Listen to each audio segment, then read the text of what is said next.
very and super interesting lesson with me, Maha.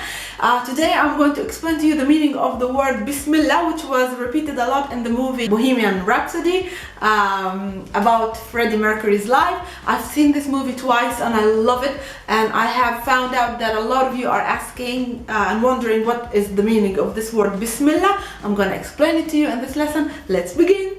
Alright, let's begin with the fact that Bismillah is an Arabic word, and it's not only one word, it's a combination of 3 different words that became one whole expression.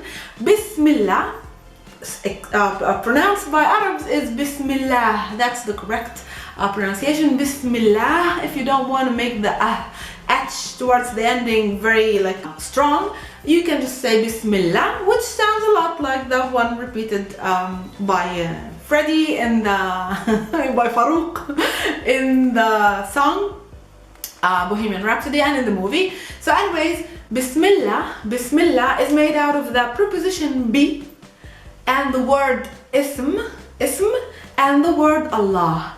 So bi plus ism plus Allah, all these words, all these 3 words are combined together to create Bismillah or Bismillah. What are the meanings of these 3 words? Bi is a preposition which means with or by or in. It can vary. In this situation it means in or with. Ism, it means name. In Arabic, ism means name. Ismi, my name. So ism means name. Bi ism, bism, it means with the name or by the name or in the name of Allah. Allah means God. So Bi ism Allah, with the name of God, or Bismillah, or how you have heard it a lot and you've been wondering what the meaning is, it means in the name of God or with the name of God. Bismillah, it became one whole word or one expression we can say, but it's made out of these 3 distinct words. Bi, the preposition, in, ism, the noun, name, and Allah, the noun God. Bismillah, Bismillah. Now, what is the meaning, behind in the name of God? Muslims use this word a lot when they start eating, for example, and every day when a Muslim starts eating, he says Bismillah.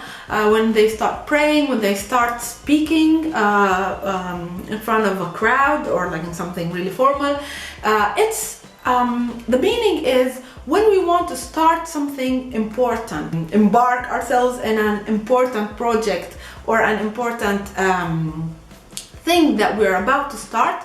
So it gives the meaning of beginnings. So in the name of God, I start doing this. With the acceptance or guidance of Allah, of God, I'm starting eating, I'm starting praying, I'm starting this whole project. So Bismillah is very much used by Muslims. By the way, it's the sentence that starts the Holy Qur'an, the holy book for Muslims. It starts with Bismillah. Actually, not only Bismillah, Bismillah is a part of a whole sentence, a longer sentence. Bismillah ar-Rahman ar-Rahim. Bismillah ar-Rahman ar-Rahim means in the name of God, the gracious and merciful. Ar-Rahman, the gracious, Ar-Rahim, the merciful. And by the way, these are names of the 99 names of Allah in Arabic, of God. I don't want to make this lesson too long, but it's super interesting to understand the meaning behind this word used by an artist in a song. So it denotates, or it gives you the meaning of beginnings, but we want the guidance of Allah, of God. By the way, Allah, God for Muslims, is the God for all of the 3 monotheistic religions. So when I say by Allah, I mean also your God, the majority of you who believe in one and only God. Anyways, so I want the guidance, or I want the acceptance of Allah for me to start and embark in this important project of either eating, speaking, talking, starting to talk, or praying. Okay, so Bismillah, Bismillah, Bismillah ar-Rahman ar-Rahim. Bismillah means in the name of God or by the name of God. I hope you liked this lesson. I will see you in the following Arabic lesson with me, Maha. Ma salama.